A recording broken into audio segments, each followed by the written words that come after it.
Bonjour à tous et bienvenue dans un nouveau numéro de Fréquence Greuche. Eh oui, c'est le podcast où vous vous faites menacer par un enfant. Abonne-toi au podcast de mon papa, sinon gare à toi. Absolument, ça va très mal se passer aujourd'hui. On a une invitée, c'est Fanny Bouton. Bonjour Fanny, comment vas-tu? Bonjour Monsieur Greux. Ouais, je suis très heureux de t'avoir avec moi au studio. Tu sais, t'étais ma toute première invitée dans le studio ici à Paris. Ah, alors là, je suis flattée.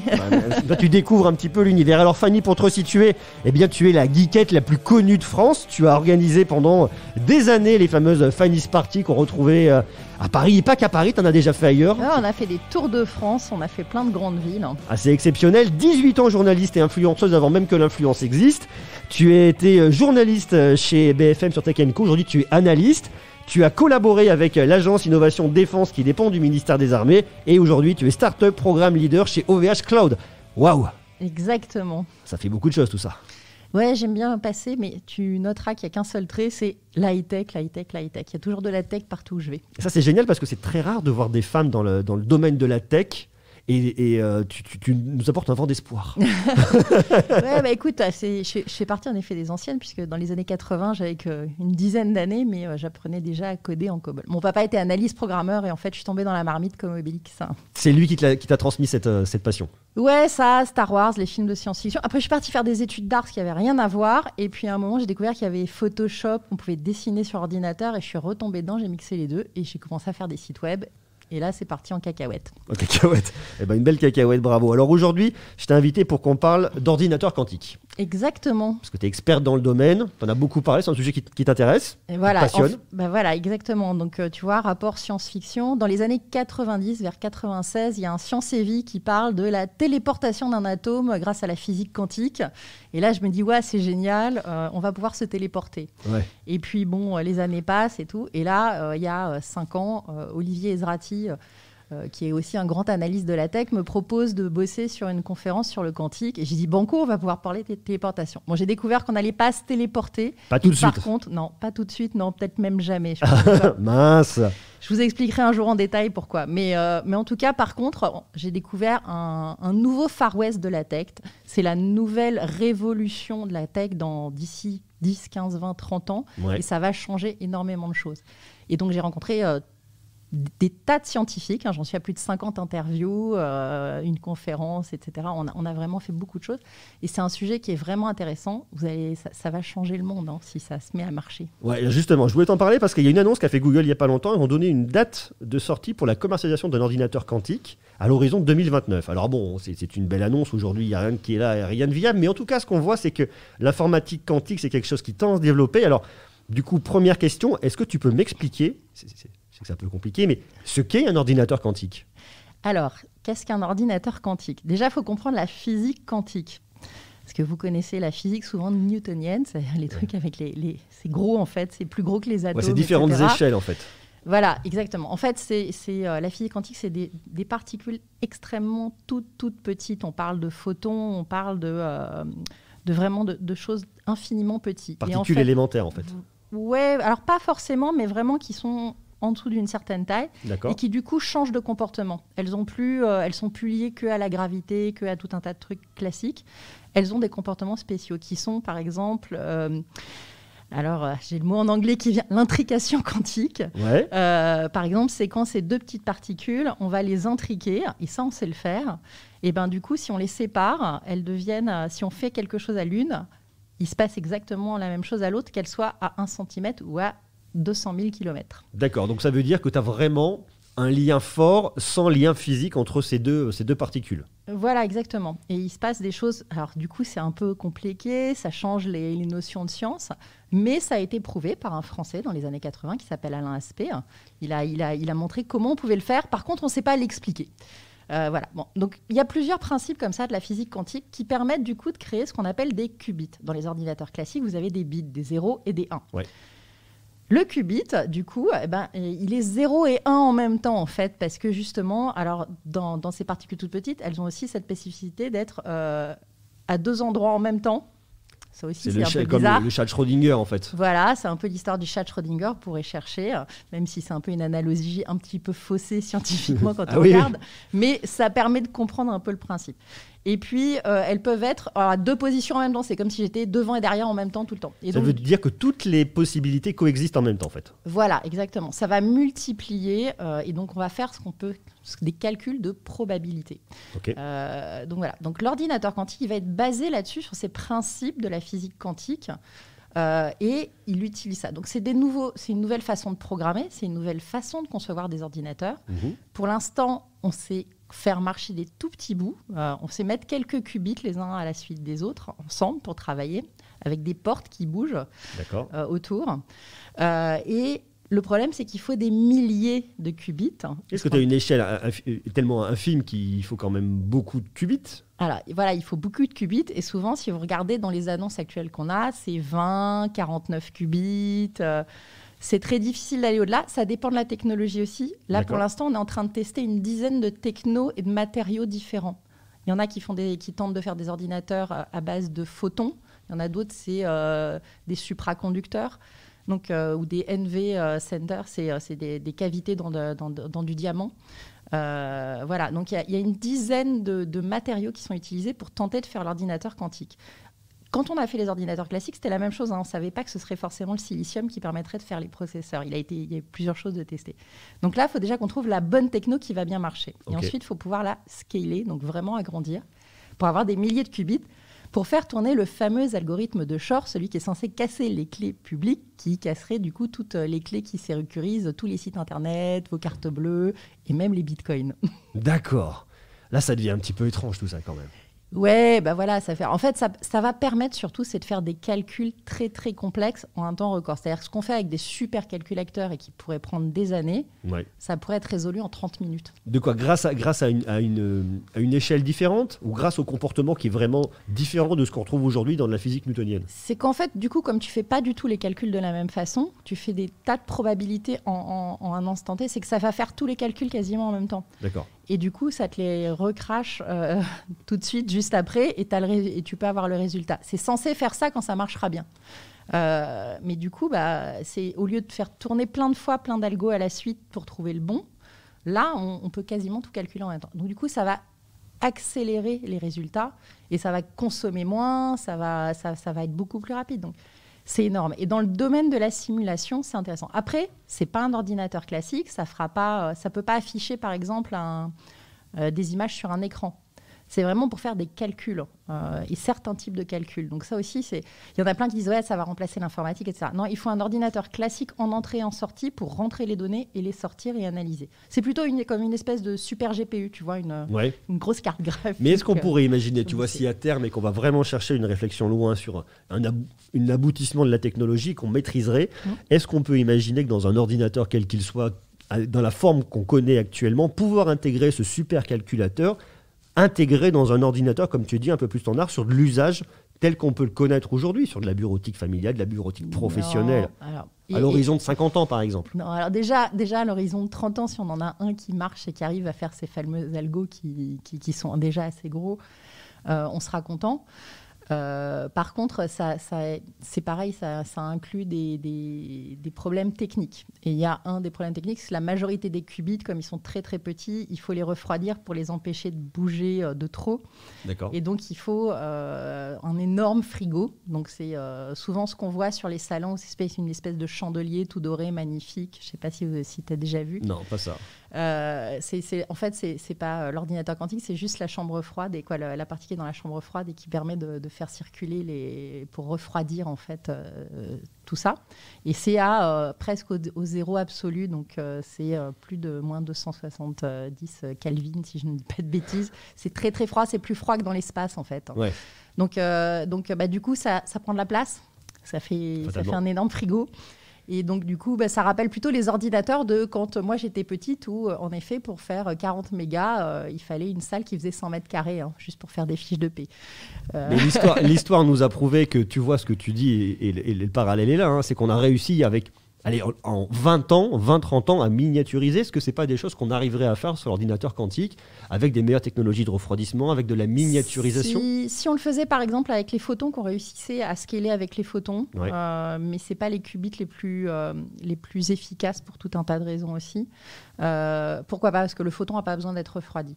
Mais voilà, ça va dépendre de quelle technologie on a. Et après, c'est en effet le temps d'améliorer tout ça. Mais déjà, juste pour arriver à faire un ordinateur qui calcule vraiment un algo intéressant et pas juste... parce que Google avait annoncé avoir atteint la suprématie quantique. Oui, en 2019, voilà, il en disait ça. octobre 2019. Ouais. Ce qui est vrai, mais c'est un calcul qui sert à rien, qui était juste dédié à marcher sur ce type d'ordinateur. Et c'était comme si tu avais une calculette qui fait 1 plus 1. C'est déjà bien. C'est déjà bien. On arrive à Au deux. moins, on sait que c'est 2. Non, mais on sait qu'on arrive à faire tourner certaines choses. Ouais. Maintenant, il faut arriver à l'agrandir et le faire avancer. Ok. Voilà. Donc, il n'y a rien d'impossible. Pour l'instant, on est à si ça marche un jour, mais on connaît l'homme, on est capable de le faire marcher. Moi, j'y crois énormément, c'est pour ça que je suis le projet. Et c'est surtout dans l'intérêt de ce que ça va faire. Et qu'est-ce que ça va faire? Alors, juste avant, je me permets de te couper Vas-y. parce que qu'est-ce que va faire, c'est extrêmement intéressant. Mais tu Ouais. me parles, toi, d'ordinateurs potentiellement viables, tu me parles à l'horizon de 30 ans. Et quand je vois effectivement la news de Google qui nous dit que dans moins de 10 ans, c'est-à-dire en 2029, alors c'est un effet d'annonce, hein, mais s'ils font cet effet d'annonce-là, c'est qu'ils se pensent être en capacité de le sortir. Un ordinateur quantique, plutôt B2B, à usage professionnel, je ne vois pas ce qu'un particulier, comme tu le dis, va venir en faire tout de suite demain comme ça, mais ça leur paraît jouable, c'est-à-dire avant 2030. Oui, mais c'est comme là ce qu'ils ont fait. C'est déjà viable, si tu veux. Ça tourne déjà, ça marche. C'est un mini-ordinateur quantique avec 20 qubits ou 40 qubits. Ok, Ouais. ça fait un calcul. Qu'est-ce que ça va faire? Combien il y a de qubits? Combien il y a de qubits logiques? Il faut plein de qubits physiques pour arriver à faire un qubit logique qui marche et qui est stable. C'est quoi la différence entre un qubit physique et un qubit logique? C'est un peu comme si tu utilisais, tu vois, toute une fourmilière. Il faut plein de fourmis pour arriver à faire la fourmilière et que ça tourne.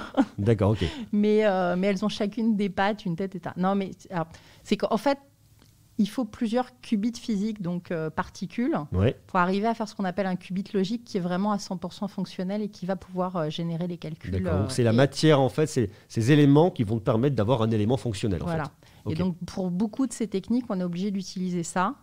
Après, il y a plein de paliers techniques et problématiques. Il y a aussi tout le bruit de l'environnement que ça crée. Et surtout, les qubits, quand on commence à activer les portes autour, il y a un certain temps, c'est ce qu'on appelle le temps de cohérence, où il faut que l'algorithme arrive à trouver avant que tout s'écroule. C'est-à-dire que c'est pas stable. Donc on met en marche tout ça et au bout d'un moment, tous les qubits se remettent à... Alors, on va dire qu'ils se remettent à zéro, mais ils arrêtent de faire le calcul. D'accord. Et donc, il faut arriver à faire tourner les algorithmes dans ce temps-là. Et c'est des temps extrêmement courts. C'est des microsecondes, c'est très, très rapide. Donc, tant qu'on n'arrive pas à stabiliser tout ça et à tout mettre ensemble, c'est compliqué de pouvoir garantir qu'on va avoir un ordinateur. Donc, oui, ils vont faire un ordinateur, mais qu'est-ce qu'il va faire? Est-ce qu'il va faire 2 plus 2, 4 plus 4, ou est-ce qu'il va faire l'algo de Shor?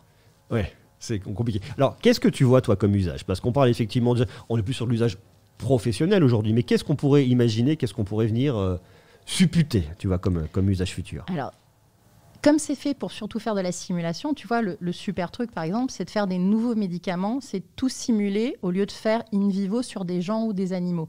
C'est-à-dire que quand on a toutes les particularités, qu'on arrivait à encoder toutes les particularités d'un médicament, toutes ces molécules, on va pouvoir voir aussi les résultats que ça fait sur le corps humain ou sur l'animal. Et ça, on va le simuler. Et ça va permettre de faire des tests beaucoup plus précis et beaucoup plus rapides, parce qu'on va arriver à avoir des calculs de molécules beaucoup plus rapidement. Alors, capter le CO2 dans la couche d'ozone, c'est pareil, c'est un truc, tu vois, qui est très complexe, qu'on ne sait pas bien faire. La nature et les plantes le font extrêmement bien, et le reproduire, on ne sait pas le faire. Donc, il faut faire tout un tas de calculs. On cherche encore des solutions. Ça pourra peut-être le résoudre extrêmement rapidement si on arrive à avoir ce type d'ordinateur. Calculer des temps de trajet. Alors, on a tous Waze, on a tous Google, on dit ouais, ça marche bien déjà, qu'est-ce que tu veux de plus rapide? Excusez-moi, mais pour l'instant, ça simule pas tout et justement, ça te dit que quand tu es dans un bouchon, tu es dans un bouchon. Et que ce sera peut-être bien de passer. Mais ils envoient toutes les voitures au même endroit et ça crée d'autres bouchons. Donc, ça peut être encore amélioré et surtout, ça permettra de peut-être suivre des trajets de tous les taxis d'une même ville en même temps et de calculer les itinéraires pour tout le monde et voire même de calculer du coup à quel moment il faut passer les feux rouges-verts pour économiser du carburant. Ça veut dire intégrer plus de variables pour réussir à aller plus loin. En fait, Voilà. on va plus loin que ce qu'on est capable de faire aujourd'hui. Calculer quasiment en instant T, tu vois, au même moment. Donc c'est ça qui est intéressant, c'est que ça va résoudre ce genre de choses. Voilà. De la simulation, c'est vraiment le ouais. mais voilà, ça va dans les médicaments. Alors, moi, des fois, je me tape des délires parce que je dis, on pourrait faire Jurassic Park, on pourra recalculer les molécules pour arriver à recréer des dinosaures, voire créer des dragons à partir des molécules de dinosaures, ouais. voire faire des micro-chats à poils roses qu'on peut changer avec la couleur de son smartphone. Bon. Intéressant. Quand je sors ça, Olivier Zratti me dit n'importe quoi, arrête de faire rêver. Je fais, ouais, mais c'est la science-fiction. Et si L'Oréal s'empare d'un truc comme ça et se dit on va pouvoir faire changer la couleur des cheveux grâce à des molécules qu'on va mettre dans les shampoings qui seraient pilotables et qu'on peut le simuler, ouais. Why not? Alors, c'est du grand délire de science-fiction, mais en même temps, pour moi, c'est pas infaisable. C'est pas infaisable. Parce qu'effectivement, de ce que tu me décris par rapport aux usages, notamment par rapport à la circulation routière et par rapport à tout ça, on est dans de l'amélioration de choses qu'on connaît aujourd'hui. Donc on est effectivement dans une amplification de capacité de calcul, de façon significative. Mais la question qui se pose, c'est quel usage on va pouvoir venir créer avec ça? Alors tu me parles de choses qui effectivement paraissent être de la science-fiction, mais si on est capable de le calculer, pourquoi pas? Mais au-delà d'une capacité de calcul accrue, qu'est-ce que va pouvoir permettre l'ordinateur quantique? Qu'est-ce qu'on peut imaginer? Qu'est-ce qu'on peut espérer? Qu'est-ce qu'on peut même venir fantasmer? C'est ce que je viens de te dire. Hein. C'est vraiment tout ce que tu pourrais simuler, tu vas pouvoir le mettre dans cette machine-là. Après, ça ne pourra faire que ça. Ça va pas être un smartphone. Ça va pas être. C'est vraiment un super GPU pour accélérer les temps de calcul. Est-ce que un produit comme l'ordinateur quantique, si un jour il arrive et qu'il est viable et que pour le grand public il est disponible avec des capacités de calcul complètement dingos et les usages qu'on n'est pas en capacité d'imaginer aujourd'hui, est-ce que tu penses que ça pourrait induire un changement profond de nos sociétés? Oui, parce qu'on va pouvoir résoudre certains problèmes auxquels on est confronté et qu'on ne sait toujours pas résoudre parce que malgré toute la puissance de calcul qu'on a déjà, on est limité. Et le cerveau humain, il n'a pas de limite pour aller chercher des nouveaux trucs à calculer et puis surtout des problèmes à résoudre. Et on a beaucoup de problèmes à résoudre sur Terre. Hein. On parlait de la couche d'ozone, du CO2, mais le traitement des déchets nucléaires. Il y a beaucoup de choses. Ça pourrait aider énormément. Donc voilà. Mais c'est comme tout. On peut en faire du bien et du mal. On peut en faire de l'entertainment et on peut en faire de la science ou de la médecine. Ça va être des choix à faire. On va voir qui va investir, qui va y aller. Mais par contre, ceux qui l'auront, et ça c'est important, la France a de très très bons chercheurs dans le domaine. On est dans le peloton de tête de la recherche quantique mondiale. On est dans les 3 ou 5 meilleurs en termes de recherche, avec au moins 3 technologies pour créer l'ordinateur quantique. Le premier pays qui va le sortir, c'est un peu comme quand il y a eu le nucléaire, ça va être un pays qui aura une dominance mondiale aussi, parce qu'il pourra faire ces calculs-là. Il aura le choix de le vendre ou pas aux autres pays. D'accord. Et ça, c'est aussi important, parce que la France est un pays qui a ralenti, on n'a plus autant de choses, et c'est un domaine sur lequel on pourrait rebriller internationalement. On a la mode, on a le luxe, on a le tourisme, on a la culture, on a la nourriture. On est très très bon, on est connu, la French Touch, la culture, etc. Mais côté scientifique, on a souvent eu des médailles Fields, on est très bon dans les sciences et on peut encore briller. Et ça, c'est quand même super. C'est un message d'espoir parce que c'est vrai qu'on a l'impression, et on le voit notamment avec la crise du Covid actuellement, que la France est plutôt à la traîne. Il y a très peu d'investissements qui se font au niveau de la recherche. Souvent, les cerveaux sont assez mal payés et partent à l'étranger. Est-ce que du coup, effectivement, pourquoi est-ce... Enfin, tu me parles... ça, c'est ce qui est médiatisé. Après, les chercheurs, moi, j'ai et plein de chercheurs et des gens incroyables. Alors, en effet, ils ne sont pas bien payés, mais ils ont une vraie vocation pour leur pays et pour le type de leur recherche. Après, des fois, ils partent bosser à l'étranger, mais c'est souvent parce que c'est des partenariats étrangers et ils restent sous le joug de la France. En tout cas, ils travaillent avec la France. Et ça, c'est de la recherche qui est rapportée à la France aussi. Il y a une grosse collaboration internationale sur ce genre de projet. Et après, on dit la France n'investit pas. La France vient quand même de lâcher 1,8 milliard d'euros, si je ne dis pas de bêtises, de faire un plan quantique et de nommer Neil Abreu à la tête de ce plan quantique pour gérer cet argent et le distribuer aux chercheurs. Donc, on met de l'argent, on y va. On n'est pas du tout les derniers dans ce domaine-là. Après, on peut faire mieux, mais surtout, ce qu'il ne faut pas oublier, c'est qu'on a un super pays, on a des super écoles, on a encore un super niveau. Mais il faut se donner les moyens et il faut se bouger aussi un peu les fesses. Et voilà. Mais moi, c'est pour ça que je suis ça et que je le promeus. C'est qu'on a des gens exceptionnels en France. Il faut arrêter de dire que c'est tout pourri et tout. C'est quand on a voyagé, pas tout pourri, c'est sûr. Quand on a vu les autres pays, etc., je peux vous assurer qu'on est loin d'être les pires, y compris dans la crise Covid. On est vraiment loin d'être les pires. On peut toujours faire mieux et on peut vraiment faire beaucoup mieux vu ce qu'on a justement encore comme pépite. D'accord. Si on regarde par rapport à la recherche quantique, la France se situe comment par rapport aux autres pays? On a une idée des produits, Et ce des que je te pays qui disais, sont- on est dans les 3, 4, 5. top 3. Ouais, moi je dirais top 3. Après, je vais me faire engueuler parce que. Mais, non, Top non, 5 mais- par prudence. Ouais, voilà. Mais parce qu'après, il y a des collaborations européennes, il y a des collaborations internationales. Mais en termes d'investissement, ouais, on est clairement dans le peloton de tête. Et ça fait plaisir à voir. Et pareil au niveau de nos scientifiques. On a des femmes d'ailleurs exceptionnelles, hein. On a Pascale Sonnellard sur la photonique. On a Maud Vinet sur tout ce qui est supraconducteur à Grenoble. Il y a Elam Kachefi ou Eleni Diamanti qui sont multiculturelles, on va dire, mais qui sont chercheuses en France et qui bossent aussi sur ce type de projet. Voilà, c'est important. Il y a des femmes en plus à la tête de ça, donc voilà, ça me fait plaisir, ça change un petit peu. Mais après, voilà, bon, il y a beaucoup d'hommes aussi et tout le monde est top. Et voilà, il y a des startups. Ça aussi, c'est un sujet, c'est important, c'est qu'on n'a pas encore les ordinateurs. Par contre, c'est important de créer déjà aussi les logiciels, le software. Souvent, on crée les logiciels avant qu'on ait la machine, parce que quand elle se met à tourner, il faut qu'on ait des choses pour la remplir. Donc, il y a plein de gens aussi qui bossent là-dessus et il va falloir former nos jeunes. Et donc là, il y a des filières qui sont en train de se créer. Il y a des hubs pour toutes les écoles et les filières scientifiques pour apporter ça à nos jeunes. Sur de l'informatique quantique, il y a des formations aujourd'hui qui commencent pour les jeunes sur l'informatique quantique. Oui, alors, il y avait un peu de modules, mais ça va commencer à aller plus loin. Et surtout, ce ne sera pas qu'une seule discipline. C'est que souvent, il faut soit des physiciens, soit justement des ingénieurs. Et on va mixer des équipes très, très complètes avec des notions de physique quantique. Après, on est en train de créer cette matière-là aussi, hein. C'est un peu... Alors, dans ton domaine, tu vois, les influenceurs, les community managers, il y a 20 ans, ça n'existait pas. Puis maintenant, tout le monde en a un. Là, c'est pareil, un informaticien quantique, un ingénieur quantique, c'est en train d'apparaître, mais c'est des boulots qui sont en train de se créer sur le tas aussi. Donc, on apprend des bases, et puis après, on crée les tâches, c'est ce qu'on va pouvoir faire. Informatique quantique, d'un point de vue logiciel, tu me dis c'est complètement différent de ce qu'on connaît actuellement. Est-ce qu'on arrivera à faire des passerelles entre les deux mondes ? Oui, on sait déjà le faire. On sait déjà aussi simuler de l'informatique quantique sur de l'ordinateur du classique. D'accord.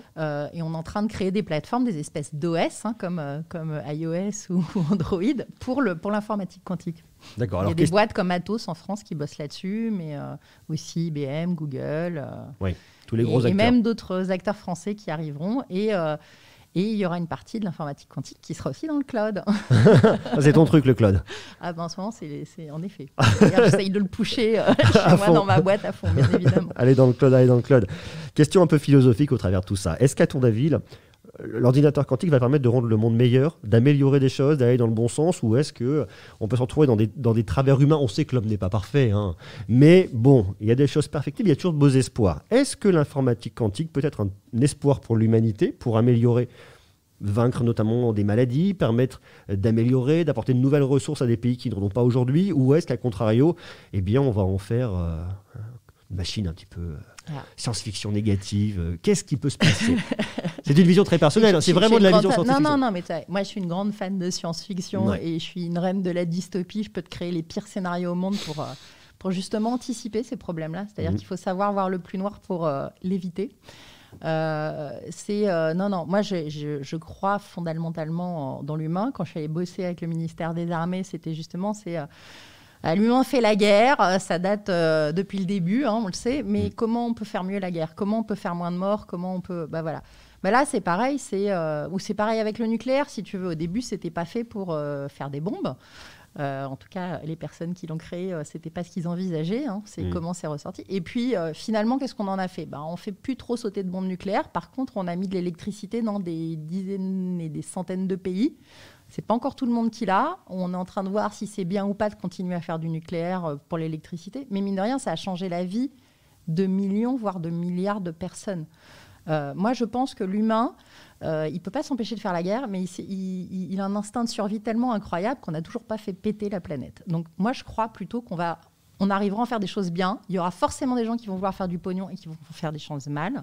Mais on peut en faire vraiment du bien. Et justement, des nouveaux médicaments, comment justement sauver la planète par rapport à la pollution, par rapport à tous les problèmes qu'on connaît actuellement et qui font peur aux jeunes. Moi, je vois quand même des jeunes qui sont assez dystopiques, justement, qui sont quand même tristes. Et alors là, avec le Covid, c'est encore pire. Il faut leur redonner un peu d'espoir. Il y a vraiment... des possibilités de s'en sortir sur notre belle planète. Et ça pourra aider, en effet. C'est un message très positif. Ah, moi, j'y crois. Merci. De toute façon, il faut. Il faut, absolument. Est-ce que tu verrais une information importante qu'on n'a pas abordée, justement, cet ordinateur quantique, à permettre de comprendre effectivement ce fonctionnement, réussir à se projeter là-dedans? Moi, je vous dirais de commencer déjà par les bases de comprendre la physique quantique. Vous basez pas sur les films Marvel. Ça explique qu'on peut aller dans l'infiniment petit. Mais c'est génial parce que ça donne le vocabulaire. On parle d'intrication, on parle de la dualité en particules. On entend le vocabulaire. Ça éduque les enfants à imaginer ce que ça peut être dans la fiction. C'est pas la réalité. Donc, c'est comprendre qu'est-ce que la physique quantique, comment ça marche un petit peu. Et une fois qu'on a compris ça, c'est se dire qu'est-ce qu'on va pouvoir en faire. Voilà. C'est complexe, c'est complexe, mais c'est passionnant. Et ça ouvre à plein de portes de rêves, justement, qu'on n'a pas encore touché du doigt. Des ouvrages à recommander, des choses à découvrir pour comprendre un peu plus l'informatique quantique? Alors, il n'y a pas encore grand-chose de vulgarisé. Et même ma conférence avec Olivier Zrati qu'on a fait lors de Web Today en 2017, je crois, ou 2018, vous pouvez la trouver sur YouTube. Mais faut quand même la regarder 2 ou 3 fois avec des cachets d'esprit. mais ça permet de comprendre un petit peu, d'aller plus loin. Il y a des schémas. Après, si vous êtes déjà un peu des bonnes bases scientifiques et tout, vous pouvez aller vous prendre le pavé d'Olivier Zrati. Il y a Julien Bobrov qui fait des super vidéos de vulgarisation aussi. Il arrive à expliquer la physique quantique avec des nouilles. Intéressant. Non, mais voilà, si vous cherchez, il y a quand même pas mal de vulgarisateurs scientifiques qui font des vidéos.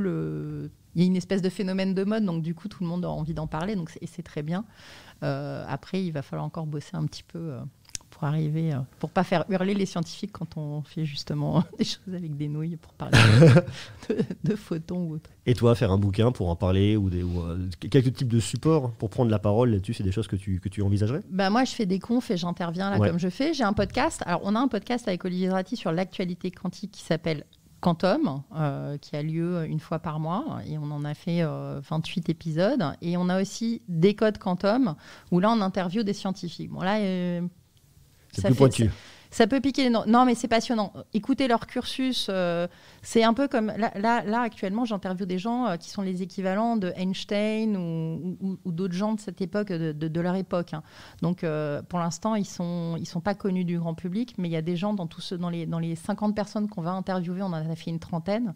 Dedans, il y a des grands scientifiques qui un jour seront dans les bouquins d'histoire. C'est des gens incroyables, avec des cursus de vie incroyables. Et c'est des gens très humbles. Vraiment très... quand ils racontent comment ils sont là et quand on voit comment ils animent tous leurs neurones, et c'est des gens extrêmement brillants, c'est passionnant. Et quand ils racontent l'histoire et comment ils sont tombés dedans, c'est très marrant des fois. C'est vraiment... voilà. Et c'est là où il faut se dire, il ne faut pas se mettre de barrières.